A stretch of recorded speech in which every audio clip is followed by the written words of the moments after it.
All right.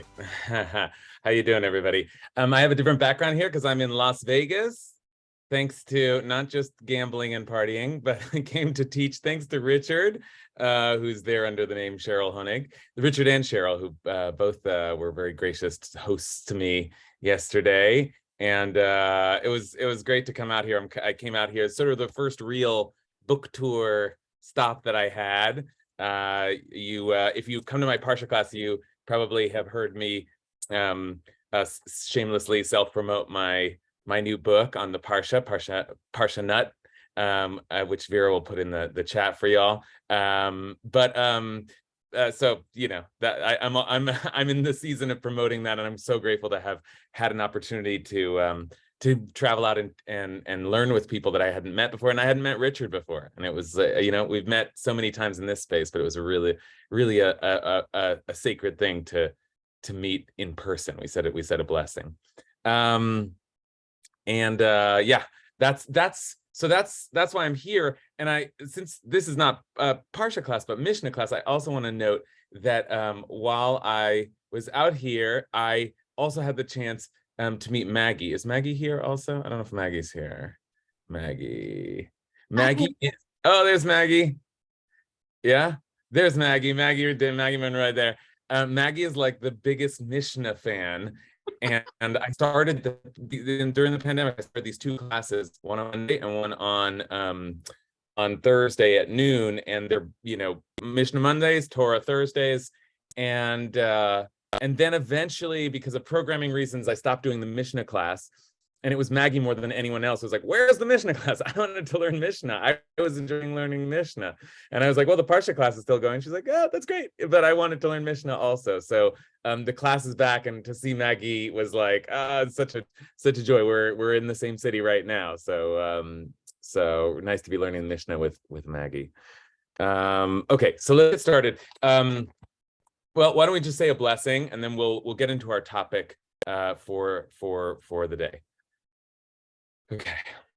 Blessings from Las Vegas. Baruch atah Adonai Eloheinu melech haolam asher kitshanu b'mitzvotav v'tzivanu la'asok b'divrei Torah. Okay. Amen. Did you know that Elvis was a Shabbos goy? Have you heard that? Elvis was a Shabbos goy. Have you ever heard that? Oh, that's a fact, at least by report of his neighbors, the Fruchters. Right? He was the downstairs neighbor when he was born of the Fruchters, and apparently he was very kind. This takes us into our topic.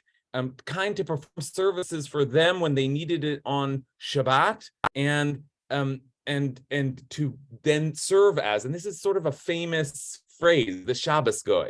In fact, I just saw a little short film that had been made called the Shabbos goy, which like plays with the scenario and then turns it into a love story. And but what's the scenario? And as I was Googling this, it's like Obama was someone's Shabbos goy, and it's a kindness that Elvis and Obama did. And the scenario is that you are you're a Jew, you're observing Shabbat. There are things that you cannot do on Shabbat, but you're stuck and you really need that light on or off. Actually, maybe you left your bedroom light on.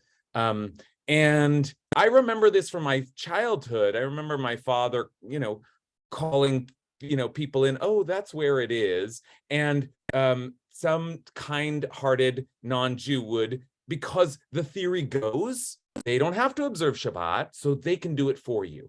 And they would do this thing that you needed done. Okay. It's a familiar institution, but we're going to go try and figure out where it comes from. And I have some bad news for you, because once I started learning about the laws of Shabbat, and when I went to yeshiva, I realized, wait a minute, I'm not so sure that there is a Shabbos goy in Jewish law. I'm not so sure that this is actually a kosher custom, though it is a well-established custom. And we'll see, but one of the things that we'll be looking for is loopholes. This is really going to take us into the realm of legal loopholes, and we'll see when we get there. But that, of course, also a familiar feature of Jewish law. So we'll think about we'll think about loopholes also, and the particular loophole that allows, if it does allow, one to quote unquote ask a non-Jew to help you with something you need on Shabbat.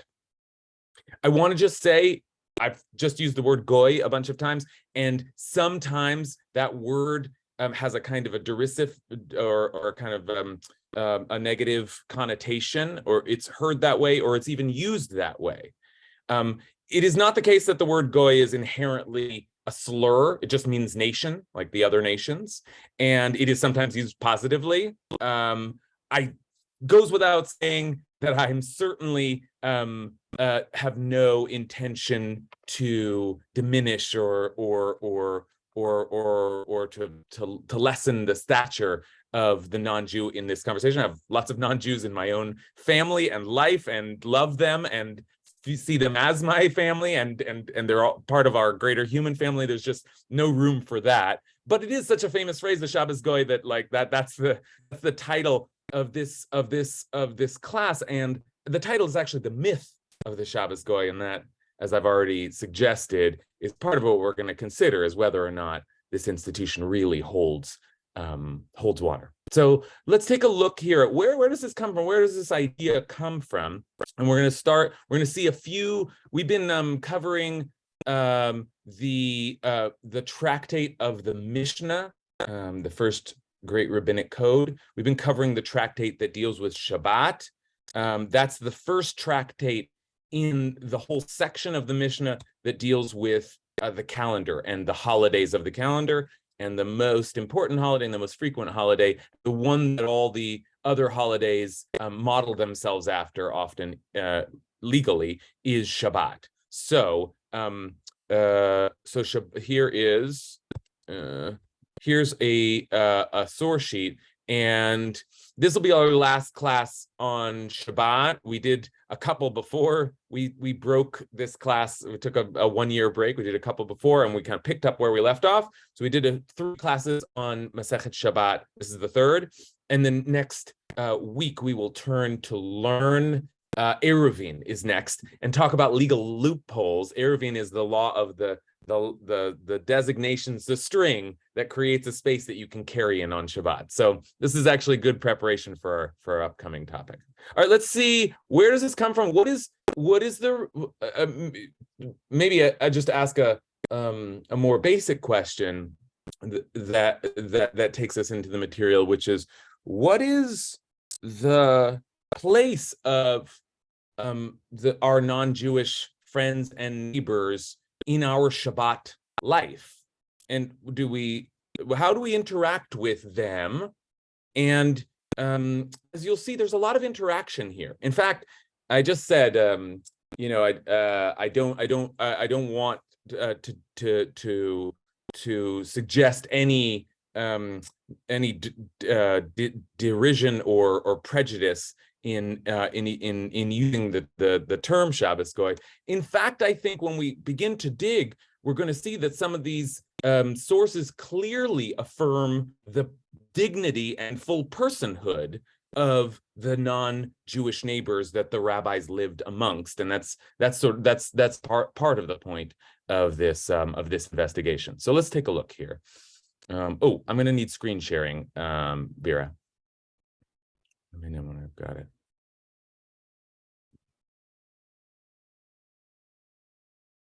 Vera, can I get screen sharing? There it is. Thank you. Okay, so here we are. Okay, here we are, and if you were with us last week, we were talking about fire. We were talking about, what do you do when a fire breaks out on Shabbat? That was a question we had. Forget about the non-Jew around. Just, if there's a fire, can you put it out on Shabbat? And the answer was maybe. If it's burning certain things, you can. And you can take a look at our class from last week. Maybe you can, but you can't always. Sometimes you would just have to let the fire burn. But what if someone came along and was willing to put that fire out for you? Okay, so let's take a look at this. Now, this is not the case of the Shabbos Goy, because you're not asking for it in this case. So I just said willing to, but actually in this case, it's more like, is just happening to, wanting to. So if a Gentile comes to extinguish a fire, I'll keep track of the words here. And the word here in the Mishnah is nochri, which means foreigner. And I decided to use the word Gentile for that. Later, we'll see the word goy, which I'll translate as non-Jew. So we'll keep track of them as we go.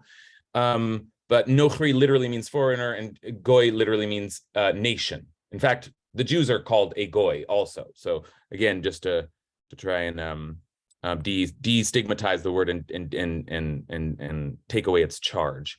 Okay, if a Gentile comes to extinguish a fire on Shabbat, one may not say to him, extinguish, or do not extinguish, because one is not responsible for their rest. This is an interesting phrase, and the word for rest is like the word for Shabbat, shvita, rest. So one is not responsible for it's an interesting phrase. They have rest, but we're not responsible for it. Okay. So you can't say, please, there you are, put out this fire, or whoa, we needed this for warmth. You can't direct their behavior in any way. And to make the point, however, it says if a Jewish child comes to extinguish a fire, a child who also is not obligated to observe Shabbat, right? So it's the same logic here. You might think anyone who's not obligated to observe Shabbat, big deal. They can do anything that's helpful to you. But no, they do not allow it because they are responsible for the child's rest. Okay, so let me just stop there because that's an interesting phrase. The factor here in whether or not you can direct or control or interact with someone's Shabbat behavior has to do with whether or not their rest is upon you. And I want to stop here and just see like if anyone has an interpretation of that phrase, because I was trying to figure it out myself. What does it mean? It seems to mean something like rest is a human function. Everybody needs rest, but we have forms of rest and other people have forms of rest, and our form of rest is Shabbat, and they have rest, but that has nothing to do with us.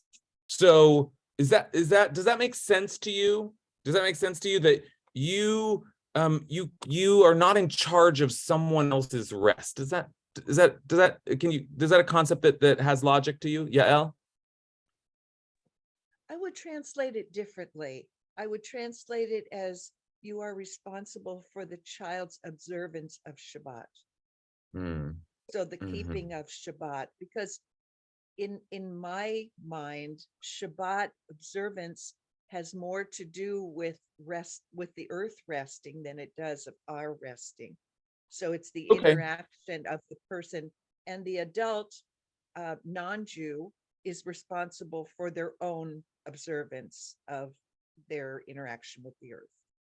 Okay, that translation, your retranslation, it really makes sense for the child, because the child we are raising to observe Shabbat. So for the child, it becomes like an education question, just sort of a development question, and that development will lead towards the observance of a particular religious ritual. But it's funny because the same word is used for the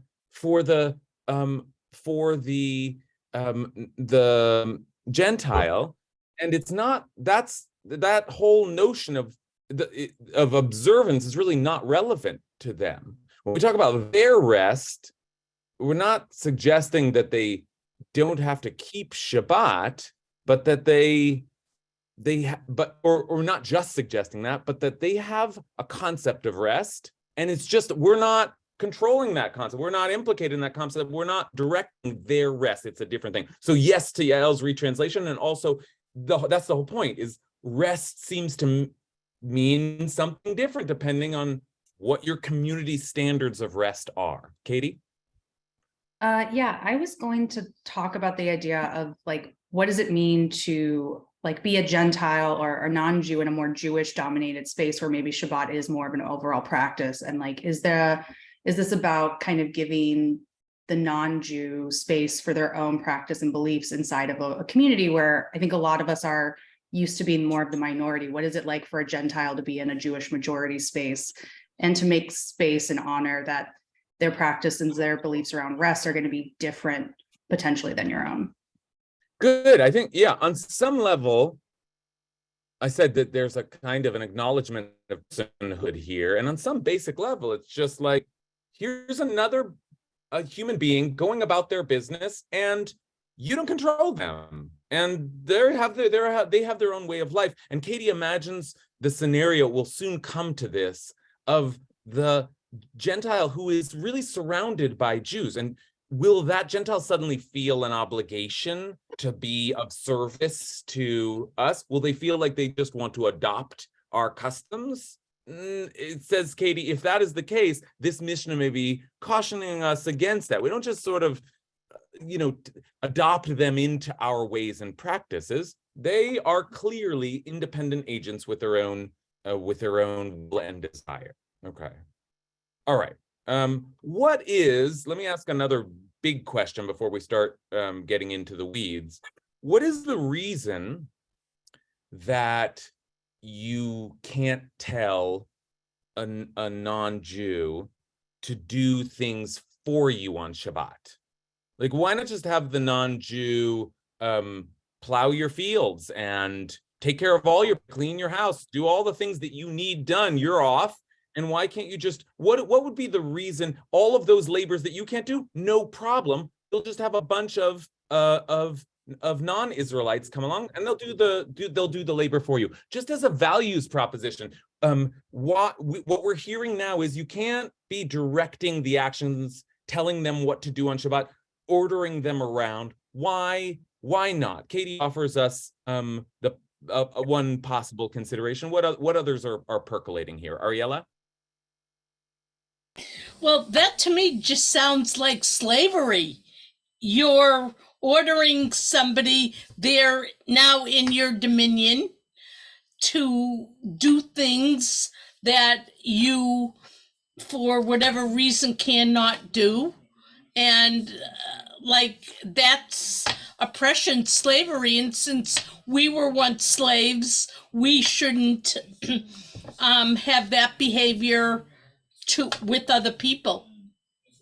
Okay, good. So Ariella offers us a very ethically sensitive and attuned reading, which is that this is like treating these non-Jews as just extensions of us, just our slaves, just ours to do with as we wish. And I think that's I appreciate that reading. And I want to say that in the halachic sources, in the legal sources, there's another maybe less like morally alert version of that, but I think a compatible version of it. One of the classic reasons given is the language they use is not slave, but shaliach, a shaliach, which is a messenger, an emissary, it is like a servant, someone who is doing your will. So shlichut, like someone who is sent out to do your bidding, that's forbidden on Shabbat. This is one of the reasons given. That's forbidden on Shabbat because it's like, and this is why I'm trying to distinguish, because I think Ariella's link back to the Exodus story is compelling, but not and I think compatible, but not the version that appears in the sources. The version that appears in the sources is, it's like you're doing the work, that you're treating them like just an extension of you. You ordering them around and actually more common is the assumption that you would hire them to do it than that you would, own them. But either way, you're doing the work. Your servants are doing the work for you, and that's not keeping Shabbat. And they as agents of your will, they're not just doing their own thing, which this Mishnah seems to be insisting on. They needed to be able to do their own thing, and once they do your thing, then they're just an extension of you. Okay, so those are a couple of Ariella's version and the one I just described are a little different, but I think that's one way of thinking about why this is prohibited, because that's not kosher, because you are still violating Shabbat. Oh, Elizabeth. So My understanding was if you set it up ahead of time and it's not Shabbat, you can plan for your Shabbat goy to do something for you. I think what the prohibited part is, if you ask somebody to do something on Shabbat, you are working by extension. So you cannot do that. You Right. cannot ask somebody to do something that you can't do. It's undermining them and it's violating Shabbat by asking them to do it. If they were to offer you to do something, you could nod gratefully and let them do it. But you can't be asking somebody to do something. At least that was my understanding. Okay, good. All right, so we will talk about a little later on what it means to set up some arrangement beforehand so that you've spoken out the matter. But Elizabeth's right. Speaking of loopholes, there are ways of saying, well, and this is necessary for both sides in the arrangement. You work in my company every day of the week, or every day but 2, or whatever. If you're performing a service that's daily, you can continue to perform it as long as you're not specifically performing it on Shabbat. But even that, what Elizabeth said was a little different, which is that you can set it up so that they work for you on Shabbat, and that if that particular arrangement would still be forbidden. Okay, so as I said, we'll start to see just how many of our common assumptions about how this works are not borne out by the tradition. But let's take one more comment before we move forward from Marianka. So I think on Shabbat, we're in a way, in many ways, imitating God. And God stopped creation, stopped production. That's why you can't send someone to plow your field, because it's producing, right? You're supposed to stop all that. That's the way I understand this. Good. Thanks, Marianka. Your language is giving us another of the classic answers, which is that it is Shabbat. It's not about whether it counts as you're doing it or whether you're manipulating this person. These are good answers, and these are a part of our response in the tradition. But Marianka echoes another response, in fact, the one that Maimonides gives, which is just this is a desecration of Shabbat. Like, the idea is that activity ceases. If you just figure out a way around it, forget about the fact that it's an extension of you. It's just it's not a respect for Shabbat, for what Shabbat is supposed to be, which is a time of peace and quiet. And if you could just coordinate things so you get all the same activity to keep going, it's just not Shabbat. Okay, so that's good. These are the two classic, I think, areas of response. One is that there's some way in which you getting someone else to do it for you is cheating. You're just doing it. And the other is, no, you shouldn't be trying to get around Shabbat. Shabbat is Shabbat, and it has restrictions for a reason. Okay, but let's start talking about loopholes, because the Mishnah, which is the first layer of the Talmud, presents these, as you'll see, I think mostly teachings that undermine our concept of the Shabbos Goy. And so far, it seems like you can't tell non-Jews to just do things for you or not do things for you. Okay, but the first question that comes once the Talmud begins to comment on the Mishnah in what's called the Gemara. In the Gemara, the first question that emerges is, now I don't want to oversell this, because this is one opinion, and it turns out that the sages disagree with this opinion, but it begins a conversation that we're gonna keep in mind and follow for the rest of our discussion. And this is the position of Rav Ami. And Rav Ami says, yes, you can't say extinguish or don't extinguish, but Rav Ami says, take a look. Rav Ami said, but during a fire, and remember, this case that they are considering is very specifically a case of danger and serious loss. Okay, they're not in the realm of hey, will you turn on the radio for me, turn off the radio for me? But during a fire, the sages did permit one to say, anyone who extinguishes his fire will not lose out. In other words, hey, there's a fire over here, things are getting burned, and boy, if someone was to put out this fire, they'd save a lot of stuff. Okay. Now, this move opens up a whole realm of discussion in Jewish law. And the discussion is whether or not you can say things indirectly. In other words, you can't tell someone to do something or not to do something, but is it kosher to say, and as I said, the sages push back on Rav Ami's opinion, so it's not consensus, but is it kosher to say, and there's a fire here, boy, we sure wouldn't want all these crops to burn down, would we? And there are all kinds of, when we think of the Shabbos Goy, and when I remember my father calling the Shabbos Goy into the room, it would be that kind of thing, like it's so dark in here, we could really use a light, right? It's so cold in here, I wish someone would turn on the heater. And that often read a little strange to the person on the other end. It's like, do you want me to do that? Only if you want to. There's like a whole, talk about a legal fiction, this whole discourse that just gets created around not telling them exactly to do it, but hinting to them that, gosh, it would be great if they did. Now, the sages didn't like that. Do you like that? Is that fair? Is that a good way to handle the situation? Is just to like kind of talk your way around it? And like that question, I mean, I'm curious what you think, but I also want to try to understand, without just sneering at it, what is the logic there? Why would it be okay to say anyone who puts out this fire will not lose? They will stand to gain, instead of saying, hey, you should put out the fire quick. Why would it be better? Is it just a legal loophole, or is there some value there? I saw Marilyn had her hand up before. Hi, Marilyn. Well, I mean, it's a fire. Okay, it's not like you're not telling someone, gee, I want that glass of water, I need you to carry it X amount through it because I'm thirsty.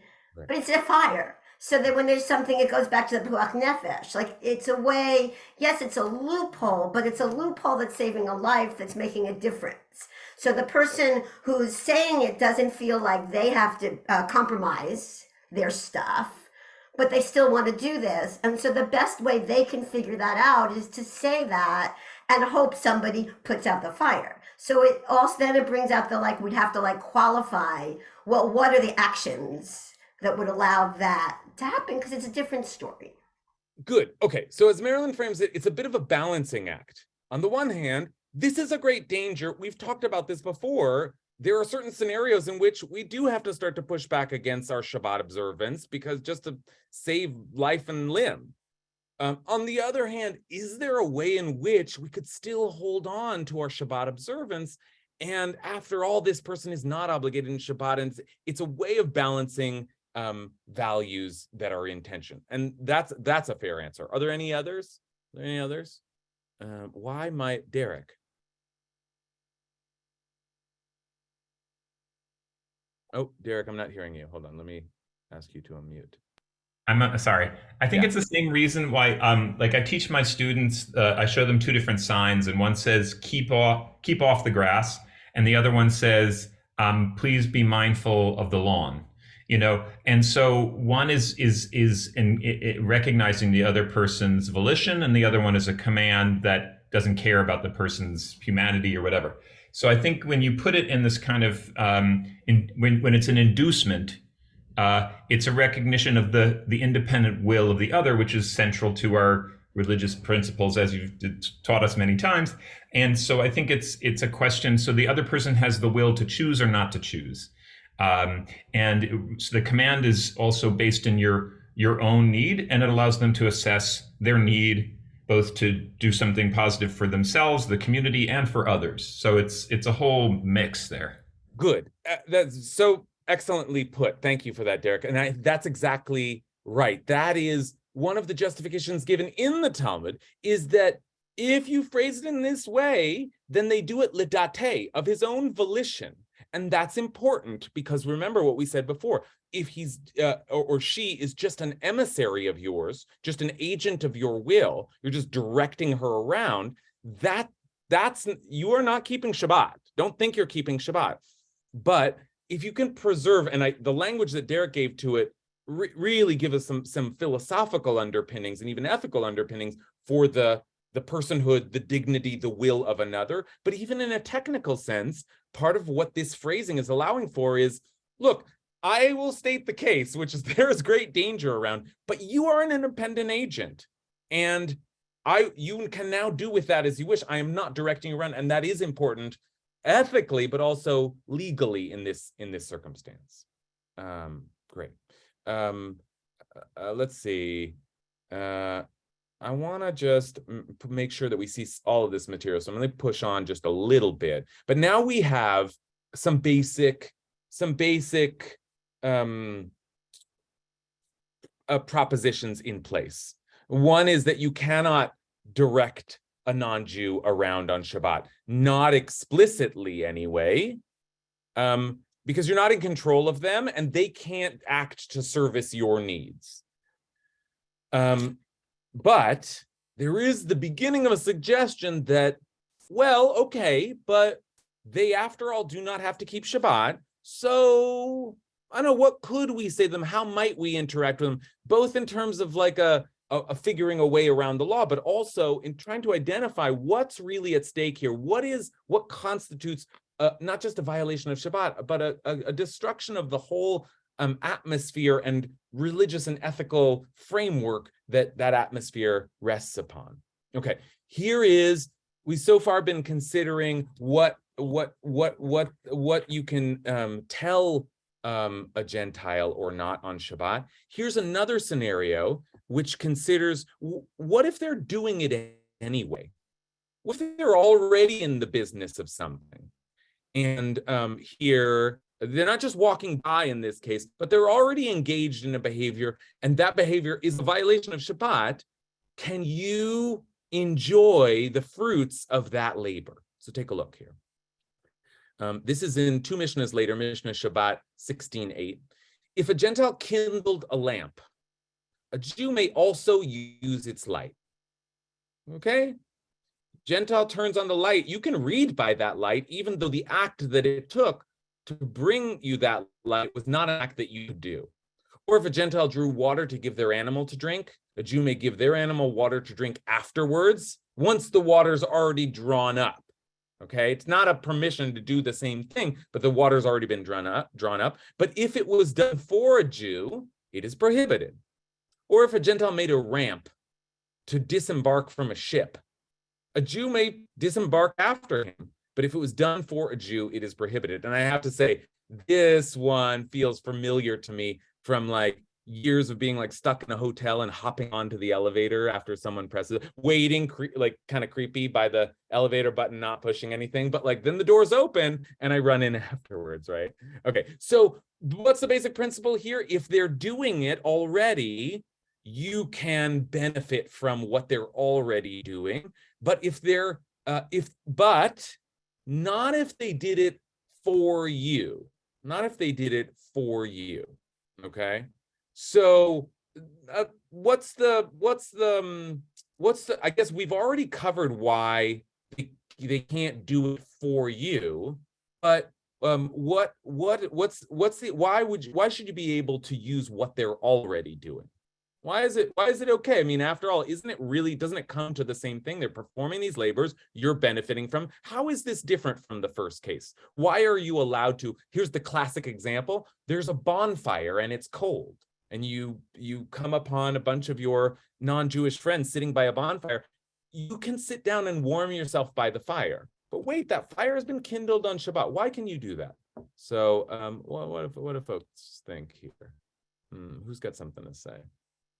I see hands up, but I don't know if it's relevant to the topic. But so I'll just start calling folks. Matt Silberstein. I think one of the things that goes on here, that the problem for me and for I suspect other people, is that for us, intent matters.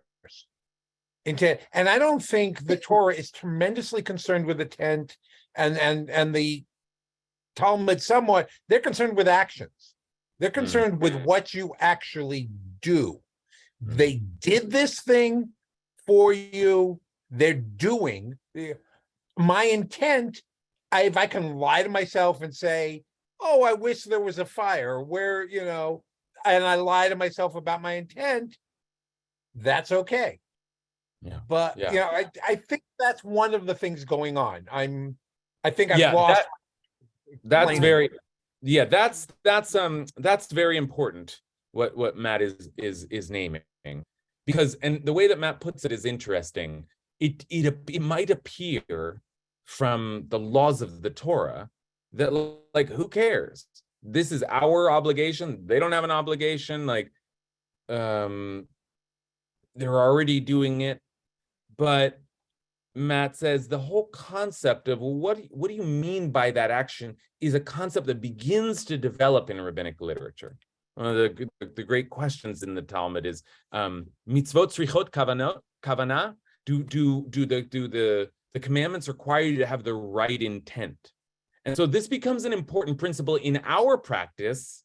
Like, are we, for example, like, if you just, this is exactly to Matt's point, if you just happened to sleep all through Shabbat, though you did not commit any violation of Shabbat, you are not regarded as if you kept Shabbat, because you have to keep Shabbat with some intentionality. So, Matt says, it's natural to extend that way of thinking to, again, to another human being whose personhood and mind and consciousness I recognize and respect. I think that that's sort of implicit here. And so, it matters whether they are allowed to light a fire on Shabbat. But if they light a fire on Shabbat and wink at you and say, come on, I lit a fire for you, that's very nice of them, but that takes you back into they're just doing something for you, and that's forbidden. Okay. Susan Lilly. I wanted to just address the issue about if it's whether for your personal use or for the use of the community. In my previous life, I spent many years as the Shabbos and Yontif mikveh lady in our community. And if there was an issue, if you wanted a light turned on or something, and the issue of like hinting didn't pertain to the kahila. If, for instance, if the light was off at the mikveh, you could directly ask a person, can you turn on this light? You could even show them, where's the button to flip or something. But for your personal use, you could not. That's interesting. Yes. And that takes us back to the question of, well, what constitutes, Marilyn was raising this question, what's an urgent enough need that we can begin to play with some of the edges of what's allowed here. And some great communal need, like the use of a mikveh, is potentially urgent enough and benefits enough people.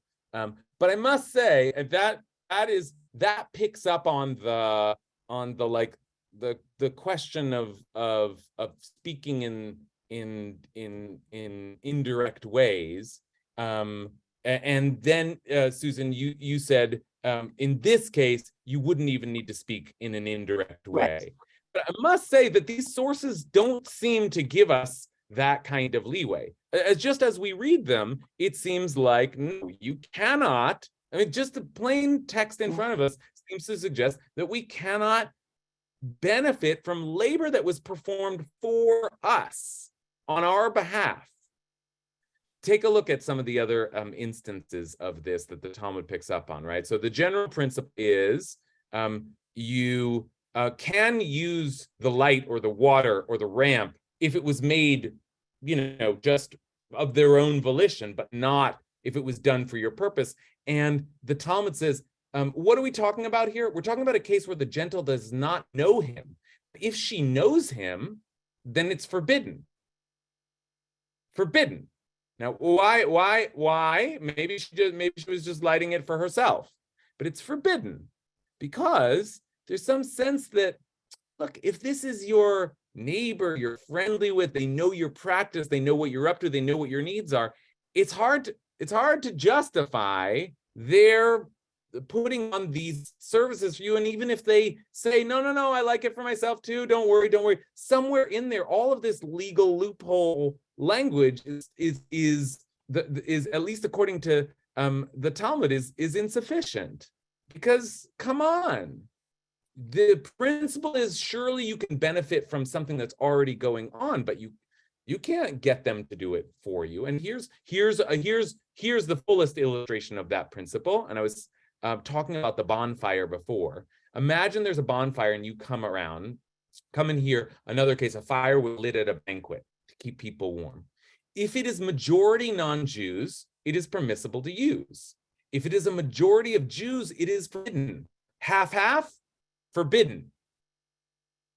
Okay, why is it okay if it's a majority of non-Jews, but it's not okay if it's a majority of Jews? I'll just let you think this out. I know you can figure out the answer, which is that it's clear once there's a majority. It's a clear case of this is being used not to service the Jews who are keeping Shabbat but didn't think of this first.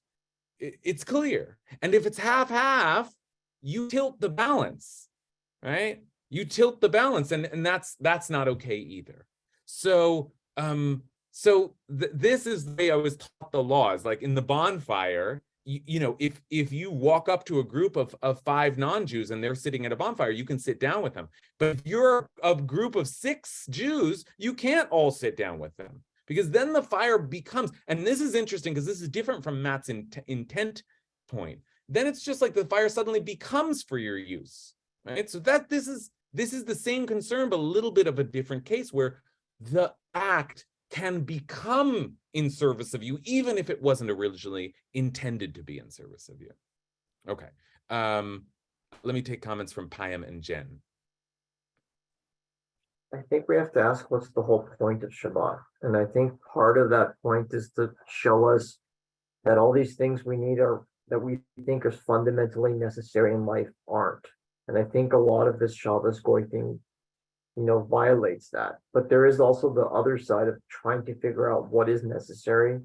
And I think by someone's already doing it and you engage with them, it's almost saying other people are still necessary in our world, that we don't have to live in isolation.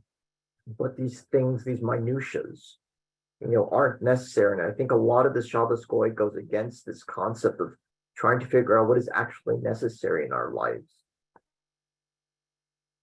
Wait, so repeat that last point. You think that the institution of the Shabbos Goy it undermines what exactly? It undermines trying to figure out what is actually necessary, because you're making all these loopholes for someone to turn on and off a light without actually sitting there in the dark and trying to contemplate whether I need light or not. Good. Okay, right. Yeah. This is another great reason to forbid the kind of direction of this hasn't surfaced yet, and I appreciate Payam bringing it up. It's like it makes Shabbat and the seriousness of your Shabbat preparation, it makes that too easy. It makes it too thoughtless. Like, if you can always just rely on your neighbors, let's imagine you live in a mostly non-Jewish area, you don't really have to do anything. Just follow people around and benefit from their labor. If you're well loved in the community, you basically do whatever you want, go wherever you want, take a bus somewhere, right? It's mostly non-Jews on the bus. It's fine. It's all fine. That's not a serious consideration of what's important, what we need to do. And I think Payam is suggesting, I don't know, but I sort of got the sense that Payam was saying, if you needed to violate Shabbat, and we've decided that to save a burning house, you can violate Shabbat, then violate Shabbat. That's part of Shabbat. That's what we talked about last week. There are exceptions. So you make them. Don't pretend oh, I'm really keeping Shabbat. And don't worry, I just hinted to my friend over there to do all the work for me. Right? Note, by the way, I just have to note that these banquets, these fires, are along the way, they're evidence that Jews and non-Jews in the ancient world socialized together. And sometimes it was majority Jews, and sometimes a majority non-Jews, and sometimes it was half-half. Right? So that's an important point as well. Where did Jen go to? Jen Snow, are you out there?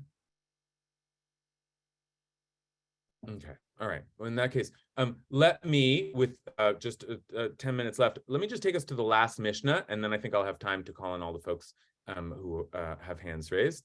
And the last Mishnah, actually, for all of this, it's the last Mishnah that really, this is really the source for the idea of the Shabbos Goy, the idea, the false notion of the Shabbos Goy. In other words, this is the source for the principle that Amira Lagoy, saying something to a Gentile that is meant to direct their action, is forbidden. So let's take a look at how it emerges. It's sort of complicated, so let's try to go carefully here. A person may not hire workers on Shabbat for work. This is for work after Shabbat. So a person can't speak to someone and say, "Hey, will you start work for me tonight, just after Shabbat? I need someone to really get going." Okay, that kind of talk is not allowed. You can't plan work for the next week on Shabbat. Okay, so that's point one. Point two is, and a person may not tell another to hire workers for him. Okay, so you can't get away from it by saying to someone else, will you hire some workers for me to start working after Shabbat? Okay, so you can do it and you can get someone else to do it. Now, that seems strange. Why do they have to teach me that you can't tell someone else to do it? It's like, of course you can't tell someone else to do it. It's forbidden to you, it's forbidden to someone else. And so the Talmud says, oh, this must be talking about someone else that is not Jewish. So take a look at this. This is obvious. What do you mean? You may not and they may not. What's the difference between him and his friend? They have the same obligations. Rav Papa says this refers to his Gentile friend. And look at that language, chaver goy, his friend who is a Gentile. Right? Again, friends with non-Jews in the ancient world. Okay. So, Papa thinks that, best name in the Talmud, by the way, Rav Papa. Rav Papa thinks that, there's also Ben Bagbag. Ben Bagbag is a great name too. But Rav Papa says that you may not hire workers on Shabbat, and you can't tell a non-Jew to hire workers on Shabbat for you. Okay, you can't, and this we've sort of considered. But Rav Ashi says no.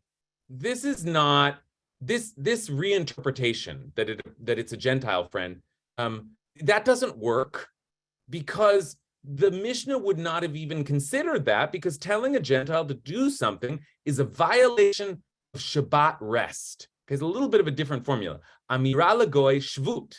If you speak to a Gentile on Shabbat and tell them to do things for you, that is shvut. That's a violation of your rest, not just their rest, but of your rest. Rather, Rav Ashi said, even if what you say is referring to another Jew, meaning this earlier reading, whether it's a Jew or a non-Jew, you can't tell them to do something for you. One may not say to another, hire workers for me, but one may say to another, does it seem like you will join me this evening? Okay. Now, that's a complicated piece of Talmud, and part of what's complicated is they are disagreeing whether this applies, whether this is meant to apply to a non-Jew or not. And then there's another conversation they're having that we've been having, which is whether you can say something directly or not. But my point here is that these two conversations are kind of intersecting. These two conversations, they're separate conversations, but they become related because they keep being discussed in the same space. The question of whether you can have a non-Jew do something for you that you can't do is one question. And then the question of whether you can say something indirectly that you can't say directly is another question. And what ends up happening in the course of legal interpretation, because there's enough of these questions happening in proximity, is that more and more there grows a tradition of combining the two and saying, well, you can't really say something indirectly. That's not really right. And you can't really say something directly to a non-Jew. But if you say something to a non-Jew indirectly, which was the original opinion of Rav Ami, then that's okay. Now, those formulations that we eventually get, and you can see them in the legal books, that you can't say something directly to a non-Jew, but you can say, I'll never forget reading this, like, "Norah chashuch b'cheder." Wow, it's so dark in this room. It's like such an absurdity to read, to open your like sacred books and have someone telling you, here's a funny way that you can get what you want out of the situation. Here's a workaround phrasing that you can use. Those phrasings are always given in cases of dire need, like the one that Susan Lilly mentioned. The exceptions are always in cases of some great and urgent need. But I have to say, the whole thing's on shaky ground. And I don't think we saw in any of these original sources them saying, oh no, it's absolutely okay. But there's enough of this discussion happening that eventually we arrive at some formulations of the following. In a case of dire and urgent need, you can tell a non-Jew to do something that you need done, but only if you're hinting to the non-Jew in an indirect way. So that's essentially where we land. And as I said, not everybody accepts that position, but such as it exists in our tradition, you now see how these conversations that sort of like are moving around each other with various questions being raised all lead to the institution of the Shabbos Goy. All right, so we have a few minutes now for reflection on that kind of strange journey that leads to a very suspect but very familiar institution in our Shabbat lives. Let's hear what folks think about it as we wrap up. Jen? Two quick things. One is just to reframe that those statements can be playful and fun rather than just passive aggressive. Just like any of us who have done indirect communication with our spouses and you knew what you were doing. But the other thing, more importantly, is that there's like another sort of balancing act that I'm seeing here that helps put those questions in context. And that is the idea that Shabbat is not supposed to be about self-denial. It's not like an ascetic tradition, right? It's supposed to be about rest and enjoyment. But in order to do that, you have to not do some things. That's what rest is.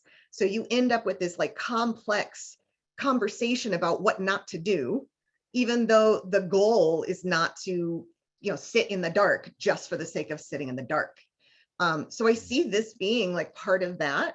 And the rabbi is sort of approaching that and pulling themselves back because they see that they're heading in the self-denial direction. They don't want their discussion of Shabbat to stay there. And this ends up being like a steam valve for that conflict. Okay, yes, that is very well said, and I think picks up on our conversation from last week that our observance of Shabbat is not actually meant to make us miserable, and that we are supposed to be able to enjoy Shabbat, and that's one of the concerns, the factors that So that's well said. I want to return to your first point, which I think is also wouldn't have occurred to me to think in that way, but you're exactly right. There's something about these phrasings that's like cute, and there's something about the institution of the Shabbos Goy. I wanted to sort of expose the way in which it isn't really strongly grounded in the traditional sources, and I also want to caution us from using the institution to exploit the like non-Jews around us who are just sort of at our service, because that clearly the tradition doesn't encourage. But there is, when you imagine Elvis living downstairs from his neighbors, or Obama sharing a hotel room with his fellow politicians and like doing there's little favors for them. There's something quite sweet about that, and the indirect language of hey boy, I really could use some help here, and this person kind of reads that and comes in and does that for you. There's something about that way of working around even our very particularistic framework, for someone to be able to intuit that and come and interact with us, and for us to gain benefit from someone that, like, in most cases we have great fondness for and has great fondness for us.